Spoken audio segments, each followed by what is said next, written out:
बिस्मिल्लाहिर्रहमानिर्रहीम। अस्सलाम वालेकुम स्टूडेंट्स, कैसे हैं आप सब। उम्मीद करती हूँ आप सब बिल्कुल खैरियत से होंगे।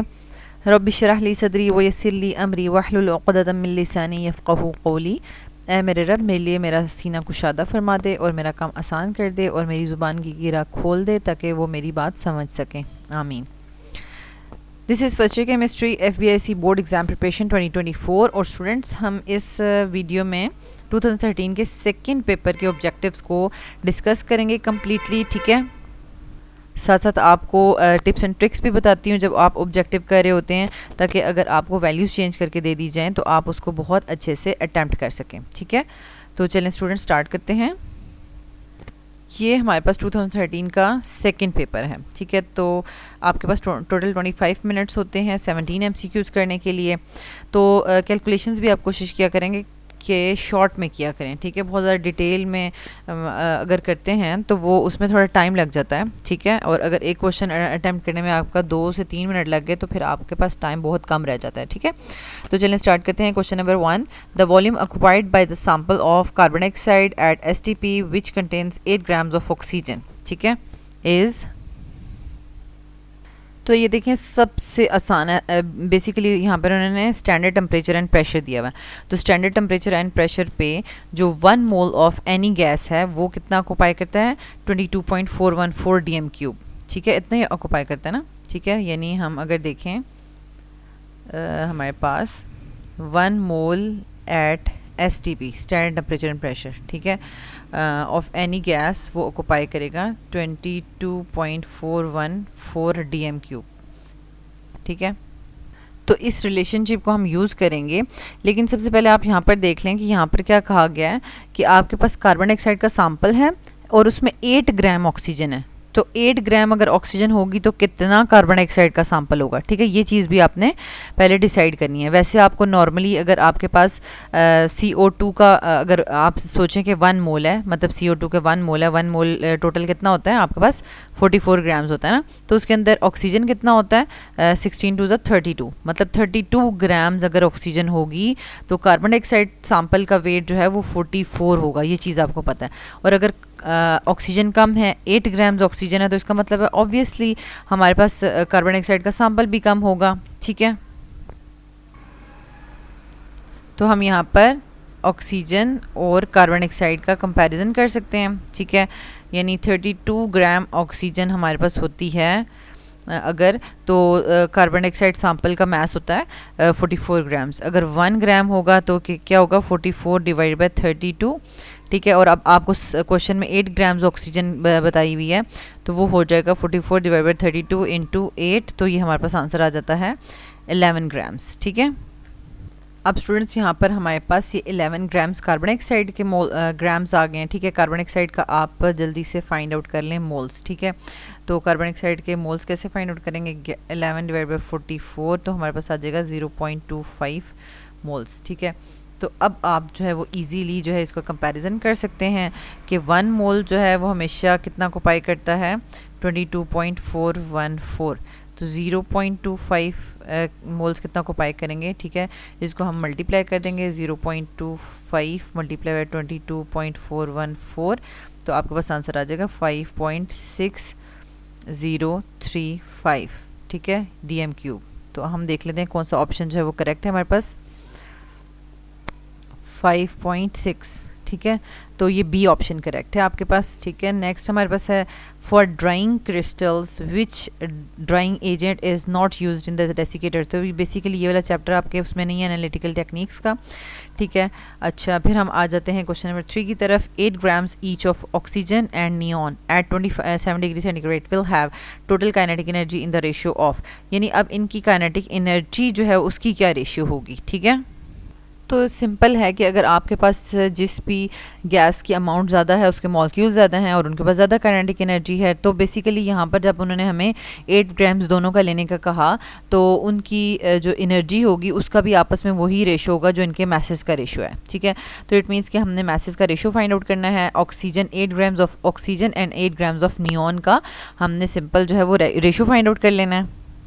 तो यहाँ पर स्टूडेंट्स देखें कि ऑक्सीजन और नियॉन, ठीक है, तो 8 ग्राम ऑक्सीजन है और उसके अगर हम यानी मोलर मास निकालें, ठीक है, ऑक्सीजन ऑब्वियसली बात है एटॉमिक फॉर्म में तो होगी नहीं गैस, ठीक है, O2 की फॉर्म में होगी, ठीक है, तो उसका अगर हम मोलर मास लें तो वो क्या होगा, एक ऑक्सीजन का जो है वो 16 मास होता है और 2 का क्या हो जाएगा 32, ठीक है, 32, और नियॉन का भी 8 ग्राम्स आप लें और उसका जो है मोलर मास जो है वो 20 है, ठीक है, तो इनके जो मोल्स आ जाएंगे, ठीक है, वो आ जाएंगे हमारे पास 0.5 रेशियो 0.4, ठीक है।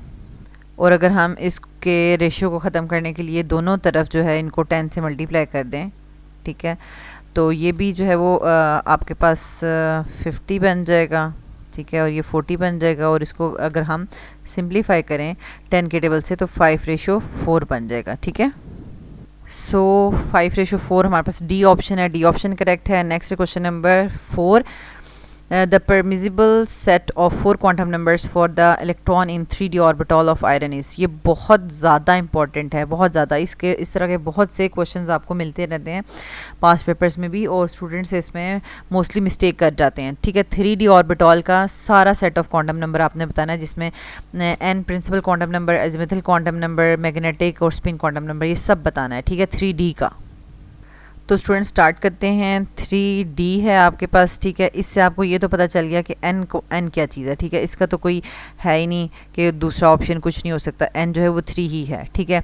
अब हम देख सकते हैं कि D जो है उसके लिए हमने क्या करना है, ठीक है, मतलब अब हमने L की वैल्यू फाइंड आउट करनी थी, फिर M की फाइंड आउट करनी है, ठीक है। L की वैल्यू कैसे निकालते हैं, ठीक है, L की वैल्यू होती है 0 से लेकर n-1 तक, ठीक है, ये फार्मूला है इसका, ठीक है। कुछ स्टूडेंट्स होते हैं बस डायरेक्ट n-1 लिख देते हैं, ऐसा नहीं होता, 0 से n-1 तक कोई भी वैल्यू हो सकती है जब n 3 होगा, ठीक है। तो ये 0, तो यहाँ पर आपके पास आ जाएगा 3-1, यहाँ पर हमारे पास टोटल वैल्यूज़ आ जाएंगी 0 से लेकर 2 तक, ठीक है, तो कितनी हो जाएंगी 0, 1 एंड 2, ठीक है। तो अब आपको यहाँ पर पता होना चाहिए कि हमारे पास अगर L की वैल्यू जो है वो किसके लिए 0 होती है, L की वैल्यू जो है वो 0 किसके लिए होती है, S के लिए, 1 P के लिए, 2 जो है वो D के लिए होती है, और 3 जो है वो F के लिए होती है, ठीक है। ये चीज़, इस चीज़ से आपको पता चल गया कि आपके पास क्वेश्चन में D है, तो इसका मतलब है कि N की वैल्यू अगर 3 है 3D के लिए, तो L की वैल्यू उसकी 2 होगी, ठीक है, 0 और 1 नहीं है। 3D के लिए जो L की वैल्यू है वो 2 सेलेक्ट हो गई है, ठीक है। अब अगर हम m की बात करते हैं कि m किस तरह से हम कैलकुलेट करते हैं, वो होता है हमारे पास +-l, ठीक है। l की वैल्यू जब 2 आ गई है तो इसका मतलब है +-2। अब इसको हम ज़रा ओपन करके लिखेंगे तो ये हमारे पास होगा, यानी -2 -1 0 +1 +2, ठीक है, इनमें से कोई भी हो सकती है, ठीक है। और उसके बाद अगर हम देखें s हमारे पास क्या है, मीन्स के उसके लिए कोई भी आप +½ भी लिख सकते हैं और -½ भी लिख सकते हैं, ठीक है, कुछ भी हो सकती है। तो अब हम सेट ऑफ क्वांटम नंबर्स पे देख लेते हैं कि जैसे n की वैल्यू सब ऑप्शंस में 3 लिखा हुआ है, ठीक है। अब l की वैल्यू जो है वो b और c में 2 लिखी हुई है, इसका मतलब है या तो b ऑप्शन ठीक है या c ऑप्शन ठीक है, a और d रॉन्ग है, ठीक है। अच्छा, फिर आ जाएँ b और c में m की वैल्यू जहाँ पर आपके पास 3 लिखी हुई है, इसका मतलब है वो रॉन्ग हो गया, m की वैल्यू तो 3 हो नहीं सकती, m की वैल्यू -2 हो सकती है, -1 0 और +1 और +2 हो सकती है, तो यहाँ पर -1 लिखी हुई है और उसके साथ स्पिन कोई भी लिखी हो, +1 या -1 -½ या +½ कुछ भी, वो करेक्ट हो सकता है। तो so option C is correct, ठीक है। नेक्स्ट हमारे पास question number 5, which of the following unit cell dimension, ये भी क्रिस्टल लैटिस सिस्टम जो है वो आपने 7 क्रिस्टल सिस्टम जो है वो इसमें से आपकी बुक में से निकाला हुआ चैप्टर, ठीक है। नेक्स्ट हमारे पास question number 6, the ratio between the wave numbers of the first line and the limiting line in Lyman series is, ठीक है। तो अब ये रेशो निकालनी है, फर्स्ट लाइन और लिमिटिंग लाइन की रेशो निकालनी है, ठीक है। तो उसका क्या आंसर होगा लाइमन सीरीज़ का। अब हम देखें ये वेव नंबर है, ठीक है, ये फर्स्ट लाइन का ले लेते हैं और लिमिटिंग लाइन का ले लेते हैं, ठीक है। इसमें आपके पास रेडबर्ग कांस्टेंट होता है और उसके बाद आपके पास होता है n1 का स्क्वायर -n2 का स्क्वायर, ठीक है, डिवाइडेड बाय नीचे भी रेडबर्ग कांस्टेंट होता है और n1 का स्क्वायर और n2 का स्क्वायर, ठीक है। अब ऊपर जो है ना, यहाँ पर आपको 1 का स्क्वायर लेना है, ठीक है, 1 का नहीं सॉरी, क्योंकि फर्स्ट लाइन है तो जो है वो आपके पास किस तरह से होगा कि N1 में आपके पास लाइमन सीरीज़ में जो होता है ना ग्राउंड स्टेट 1 होती है, ठीक है, ग्राउंड स्टेट 1 होती है 1 का स्क्वायर, ये भी 1 का स्क्वायर, ठीक है, और इसमें 2 से आ रहा होगा, ठीक है, फर्स्ट लाइन में 2 से इलेक्ट्रॉन जंप करके 1 में आ रहा होता है और लिमिटिंग लाइन में अल्फ़ा से आ रहा होता है, ठीक है, तो ये हो जाएगा आपके पास। और अगर हम इसको आर को कैंसिल कर दें, जिसकी वैल्यू आपको पता है आर की वैल्यू होती है 1.09678 ठीक है, ये होती है ना, ठीक है, इसको हमने कोई ज़रूरत ही नहीं है वैल्यू लिखने की, ऊपर नीचे रेशो ले रहे थे, कैंसिल हो गया। अब ये यहाँ पर क्या होगा कि आपके पास 1 का स्क्वायर माइनस 2 का स्क्वायर जो है वो यहाँ पर बच जाता है, ठीक है, और ये जो बिल्कुल रेशो के नीचे रेशो आ जाती है ना, तो ये बिल्कुल ऊपर चली जाती है, ठीक है, तो ये आपके पास यहाँ पर हो जाएगा 1 का स्क्वायर माइनस इन्फिनिटी का स्क्वायर, तो मतलब ये वाला होल रेशो भी 0 हो जाएगी, ठीक है, सॉरी 0 नहीं 1 हो जाएगी, ठीक है। तो जो इन्फिनिटी वाला पार्ट था वो तो सारा का सारा 0 हो गया, जो ऊपर पार्ट था हमारे पास 1/इन्फिनिटी था ना, ठीक है, तो इन्फिनिटी वाला पार्ट तो पूरा का पूरा 1 हो गया, ठीक है, तो ये ऊपर वाला पार्ट जो है वो हमारे पास था 1/n1 का स्क्वायर और 1/2 का स्क्वायर, ठीक है, तो इसको सॉल्व करेंगे 1/1 माइनस 1/4, इसको सॉल्व करेंगे 4 माइनस 3 तो आ जाएगा 4 माइनस 1 तो आएगा 3/4, ठीक है, तो ये देखें 3:4 हमारे पास आंसर आ रहा है ना, 3/4 हमारे पास आंसर आया ना, तो 3:4, तो फर्स्ट लाइन का जो है वो 3 है डिवाइड बाय यानी 4, 3/4, तो ये डी ऑप्शन करेक्ट है हमारे पास, ठीक है। नेक्स्ट हमारे पास question number 7, which of the following molecules is paramagnetic in nature. अब ये हमारे पास देखिए लिथियम का 3 एटॉमिक नंबर है, बेरिलियम का 4 है, बोरोन का 5 है और कार्बन का 6 है, ठीक है, तो इसका मतलब है कि सारे के सारे 7 से कम एटॉमिक नंबर वाले हैं, तो इसमें जो 2px होगा वो हायर एनर्जी होगा देन 2py एंड 2pz, ठीक है। तो हमें क्या करना है, सिंपल जस्ट जो है वो इनकी इलेक्ट्रॉनिक कन्फिग्रेशन देखनी है जल्दी से, ठीक है। इसकी क्या होगी 1s2 2s1, ठीक है, इसका 3 इलेक्ट्रॉनिक नंबर वो है ना एटॉमिक नंबर 1s2 2s2, ठीक है, और इसका क्या होगा बोरोन का 1s2 2s2 2p1, ठीक है, और कार्बन का क्या होगा 1s2 2s2 2p2, ठीक है। तो अब हमने क्या करना है कि सिर्फ लास्ट वाले को ड्रॉ करते हैं ना, ठीक है, एस वाले वन में देखें अगर हम 2s ड्रॉ करें तो इस तरह से होगा ना, इस तरह से, यहाँ भी एक इलेक्ट्रॉन है, यहाँ भी इलेक्ट्रॉन है, तो ये पेयर अप हो गया, ठीक है। तो ऑब्वियसली बात है कि हमें पैरामैग्नेटिक नेचर तो नहीं है इसकी, ये तो पेयर हो गए हैं इलेक्ट्रॉन्स मॉलिक्यूलर ऑर्बिटल में, तो ये क्या हो जाएगा डायमैग्नेटिक हो जाएगा, ठीक है। इसी तरीके से अगर हम ये 2s को ड्रॉ करें, ठीक है, तो ऑब्वियसली बात है इसका भी यहाँ पे 2 इलेक्ट्रॉन्स हैं, यहाँ पे 2 इलेक्ट्रॉन्स हैं, और जब हम इसको फिल करेंगे तो इधर भी 2 आ जाएंगे, इधर भी 2 आ जाएंगे, तो ये हमारे पास क्या हो जाएगा, ये भी जो है वो बन जाएगा हमारे पास डायमैग्नेटिक, ठीक है, ये भी डायमैग्नेटिक बन जाएगा। और ये हमने बस रफ पे जल्दी से कैलकुलेशन करनी होती है, ठीक है, क्योंकि इतना टाइम नहीं होता उसको डिटेल से करें। अब इसमें 2s भी ड्रॉ नहीं करेंगे, ठीक है, 2p भी ड्रॉ नहीं करेंगे, बस 1s और 2s ड्रॉ नहीं करेंगे, 2p ड्रॉ करेंगे, तो ठीक है। 2p में हमारे पास क्या होता है 2px 2py 2pz को जब ड्रॉ करेंगे तो सिग्मा 2px को हायर, ठीक है, वाइज को लोअर, ठीक है, और ये इस तरीके से ड्रॉ किया, ठीक है। तो अब क्या हुआ हमारे पास कि हमारे पास तो था ही एक इलेक्ट्रॉन, ठीक है, 2p में, तो ये सिंपल यहाँ पर इधर और इधर आ जाएगा, ठीक है। तो ये वाला B2 जो है वो अनपेड इलेक्ट्रॉन शो कर रहा है। इसी तरह कार्बन का भी अगर आप डाल के देख लें 2p में 2 डाल के देख लें तो वो आपके पास पेयर्ड अप हो जाएंगे, ठीक है। कार्बन में अगर मैं इसी वाले को कार्बन का बना दूँ, ठीक है, क्योंकि ये भी ड्रॉ नहीं करना, ये भी ड्रॉ नहीं करना, और 2p's ड्रॉ करने हैं, तो इसमें 4 इलेक्ट्रॉन्स आ जाएंगे और ये इस तरीके से हो जाएगा, ठीक है। वैसे तो C2 एग्जिस्ट भी नहीं करता, लेकिन अगर आप इसके सिंपल इलेक्ट्रॉन्स देखना चाहें तो इस तरह से पेयर अप हो जाएंगे, ठीक है। तो असल में हमारे पास जो अनपेड इलेक्ट्रॉन्स हैं वो हमें सिर्फ कहाँ पर मिले हैं, B2 मॉलिक्यूल में मिले हैं, सो इट इज़ हमारे पास पैरामैग्नेटिक इन नेचर, ठीक हो गया। तो B2 is correct option C, ठीक है। नेक्स्ट है क्वेश्चन नंबर 7, नहीं क्वेश्चन नंबर 8 है, yes, question number 8, the enthalpy of neutralization of hydrogen ion plus hydroxyl ion goes to form water is minus 57.4 kilo joules per mole, यानी 1 mole of water बन रहा है, 1 mole of hydrogen आइन 1 mole of hydroxyl से मिलकर 1 mole of water बना रहे हैं, तो इतनी एनर्जी रिलीज़ हो रही है, ठीक है। तो अब वहाँ पे कहा जा रहा है कि अगर 1 मोल ना कंबाइन करें, 0.1 मोल कंबाइन करें, ऑब्वियसली बात है फिर एनर्जी भी ये 1 मोल के लिए एनर्जी है तो 0.1 मोल के लिए कम हो जाएगी, उतनी ही कम हो जाएगी, ठीक है। तो इसको भी हम डिवाइड बाय 10 कर देंगे, ठीक है। तो ये हमारे पास क्या हो जाएगा, -5.74, ठीक है। तो ये हमारे पास आ जाएगा ऑप्शन सी करेक्ट हो जाएगा। सिंपली जैसे हम कहते हैं ना कि हमें 1 मोल का पता है 1 मोल की एनर्जी का पता है, यानी -57.4 किलो जूल्स पर मोल, और 0.1 मोल्स की निकालना है तो 0.1 मल्टीप्लाई बाय 57.4, तो वो आ जाएगा 5.74, ठीक है, किलो जूल्स पर मोल। नेक्स्ट हमारे पास आ जाता है क्वेश्चन नंबर 9, ठीक है। The reaction of for the synthesis of ammonia is this, ठीक है। फॉर दिस रिएक्शन, अब यहाँ पर वो कह रहे हैं बता दें कि Kc की वैल्यू ज़्यादा है या Kp की ज़्यादा है, या दोनों की इक्वल है, या नन ऑफ दीज, ठीक है। तो हमारे पास वैल्यू जो Kp is equals to Kc RT delta N, ठीक है।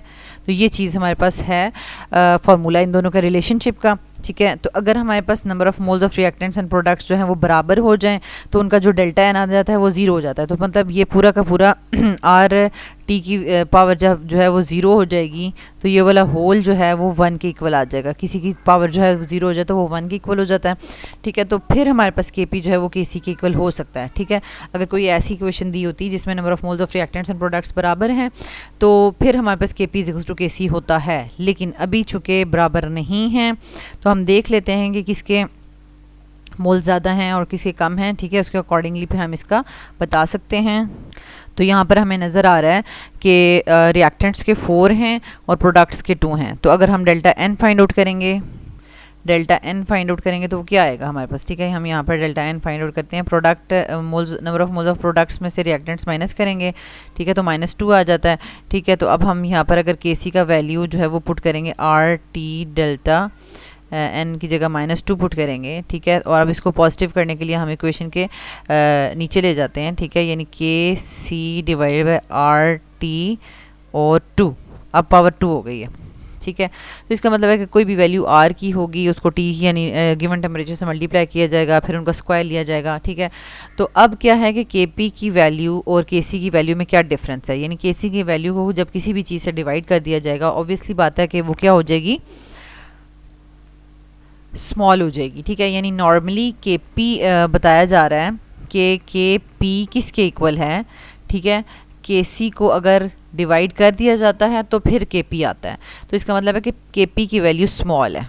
Kp की वैल्यू क्या है, स्मॉल है। अगर इसको आप दूसरी तरीके से भी अरेंज करें, इक्वेशन RT को इक्वेशन के दूसरी तरफ ले जाएं, ठीक है, यानी RT का square is equals to Kc, ठीक है। तो अब आपको देखने में सही, अब बिल्कुल सही समझ आ रहा है कि Kc की वैल्यू ऑब्वियसली बात है बड़ी है, ठीक है, क्योंकि Kp को जब इस पूरे फैक्टर से मल्टीप्लाई किया जाता है तो एक बिगर नंबर आता है और उसके इक्वल होती है Kc की वैल्यू, ठीक है। तो ये एक कंसेप्चुअल क्वेश्चन था। तो यहाँ पर हमारे पास हम लिखेंगे ऑप्शन ए करेक्ट है कि Kp की वैल्यू स्मॉलर है, Kc की वैल्यू लार्जर है, ठीक है। Kc की वैल्यू लार्जर है। नेक्स्ट हमारे पास आता है question number 10, the relative lowering of the vapour pressure of the solution containing 30 grams of urea in 500 grams of water is. अब इसमें रिलेटिव लोअरिंग फाइंड आउट करनी थी, ठीक है। अब सिंपली हमने यहाँ पर देखना है कि हमारे पास रिलेटिव लोअरिंग किसके इक्वल होती है। रिलेटिव लोअरिंग होती है लोअरिंग ऑफ वेपर प्रेशर को जब हम यानी vapour pressure of the solvent से डिवाइड करते हैं, तो इस को हम इस रेशियो को कहते हैं relative lowering of vapour pressure, ठीक है। ये हमेशा होती है हमारे पास ये मोल फ्रैक्शन ऑफ सॉल्यूट के बराबर होती है, ठीक है।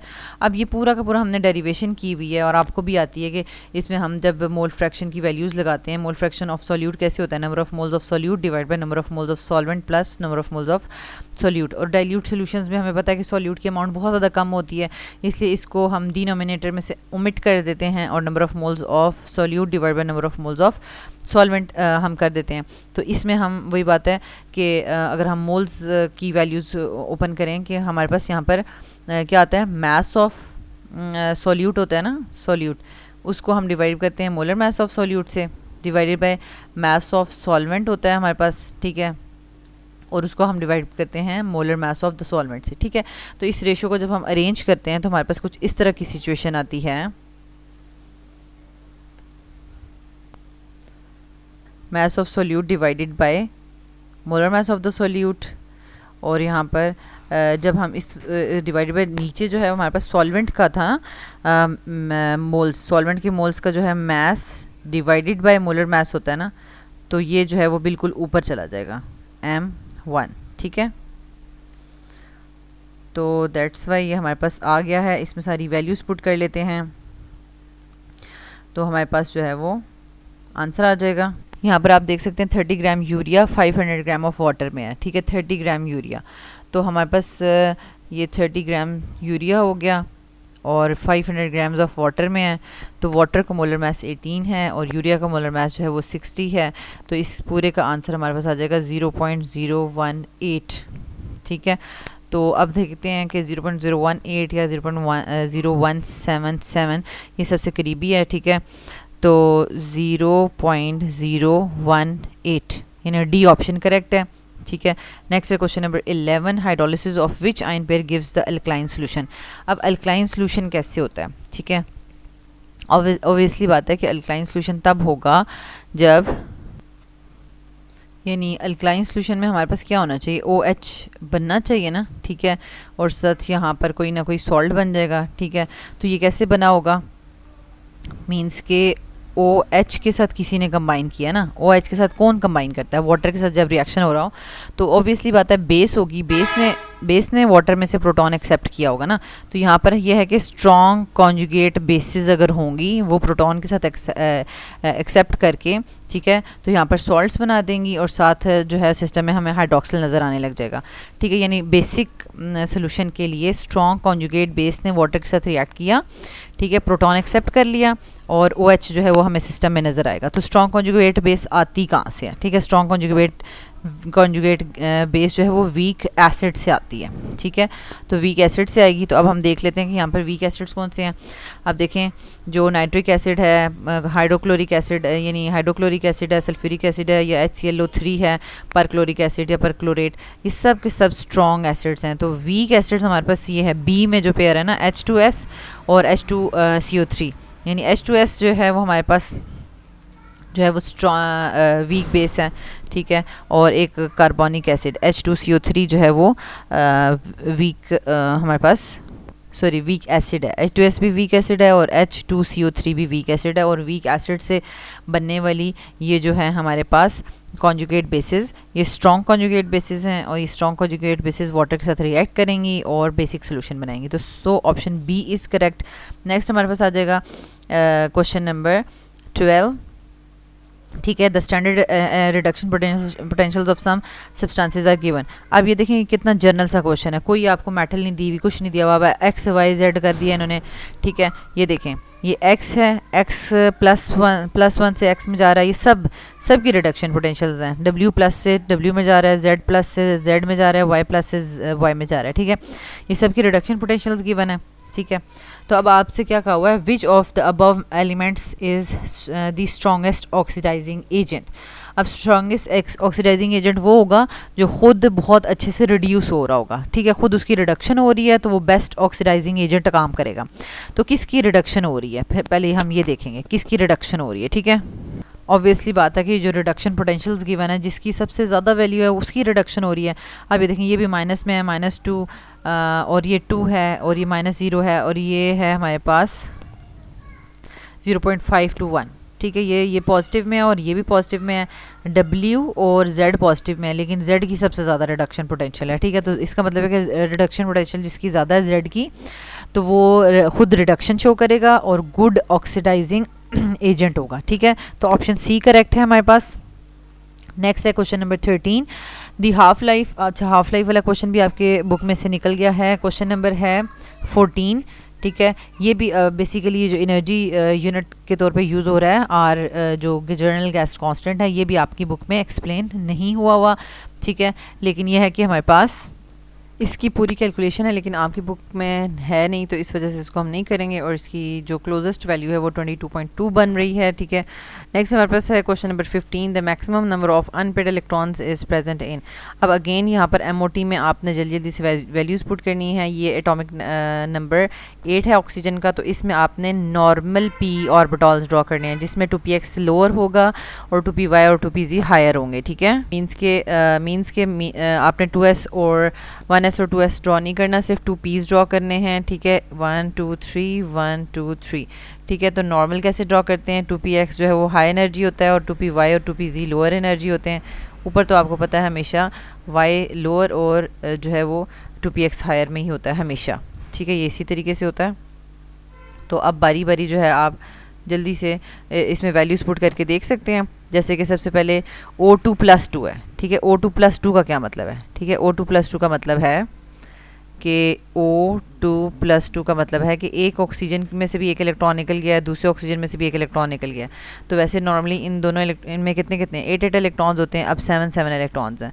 तो 2s 1s और 2s में जो इलेक्ट्रॉन्स हैं, ठीक है, 4 इलेक्ट्रॉन्स तो हम शो ही नहीं कर रहे।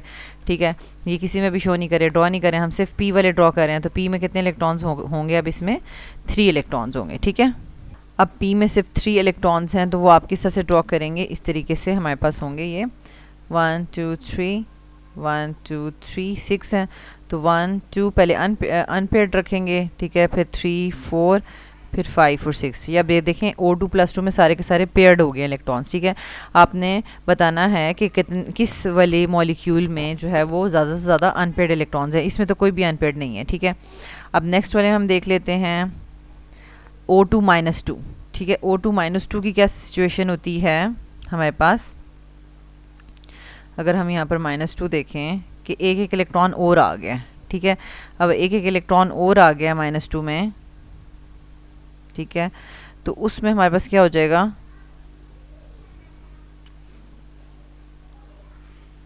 O2-2। अब यानी O- और O- आपस में कंबाइन करें।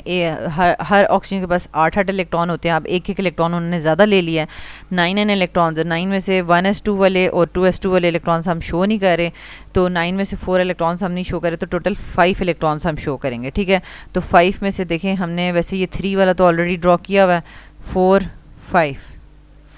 और 5 टोटल हमारे पास दोनों तरफ 10 इलेक्ट्रॉन्स हो गए हैं। 6 हम फिल कर चुके हैं, 7 8 9 10। ठीक है, तो टोटल ये हमारे पास हो गए 10, यानी इसमें भी कोई भी अनपेयर्ड इलेक्ट्रॉन नहीं है। अब हम देखेंगे O2 और O2+ में, यानी O2 के ऊपर सिर्फ प्लस साइन होगा। ठीक है, O2 में भी देखेंगे और O2+ में भी देखेंगे। तो अब हम यहाँ पर देख लेते हैं O2 में सिंपल कितने हैं। तो ये इसका मतलब है 2 ऑक्सीजन आपस में कंबाइन कर रहे हैं, दोनों में 8 इलेक्ट्रॉन है। उसमें से 1s2 और 2s2 वाला तो इलेक्ट्रॉन हम शो नहीं कर रहे, तो टोटल 4 इलेक्ट्रॉन शो करने हैं। ठीक है, 1 2 3 4। ठीक है, 1 2 3 एंड 4, 8 इलेक्ट्रॉन्स हैं, तो 8 इलेक्ट्रॉन्स को यहाँ पे फिल करेंगे। तो 1 2 3 4 5 6 और यहाँ पर आ जाएगा 7 और 8। इसका मतलब है कि O2 में 2 अनपेयर्ड इलेक्ट्रॉन्स हैं। ठीक है, अब सेम हमने यही काम करना है किसके लिए, O2 सिंपल प्लस के लिए करना है। ठीक है, O2 सिंपल एक प्लस होगा, एक प्लस साइन होगा, तो उसका क्या मतलब होगा, एक प्लस साइन का मतलब है कि आपके पास एक सिंपल ऑक्सीजन है और एक O+, ये दोनों आपस में कंबाइन करें हैं, तो O2 सिंपल प्लस आ रहा है। तो अब एक ऑक्सीजन के पास जो है वो 8 इलेक्ट्रॉन्स हैं और दूसरे ऑक्सीजन के पास आपके पास 7 इलेक्ट्रॉन्स हैं। इसके भी 4 इलेक्ट्रॉन्स आप शो नहीं करेंगे। ठीक है, 1s2 2s2 वाले। ठीक है, तो बाकी 4 शो करेंगे, देखें 1 2 3 एंड 4। और इसके जो है वो आप जो है 7 में से 2 और 2 शो नहीं करेंगे। ठीक है, तो टोटल 3 शो करेंगे, 1 2 एंड 3। ठीक है, टोटल हो गए 4 5 6 7। तो 1 2 3 4 5 6 7। ठीक है, तो टोटल हमारे पास यहाँ पर हो गए 1 अनपेयर्ड इलेक्ट्रॉन। तो हमारे पास जो O2 था उसके पास 2 अनपेयर्ड इलेक्ट्रॉन थे, उसमें मैक्सिमम अनपेयर्ड इलेक्ट्रॉन थे। ठीक है, तो इस वजह से सी ऑप्शन करेक्ट है।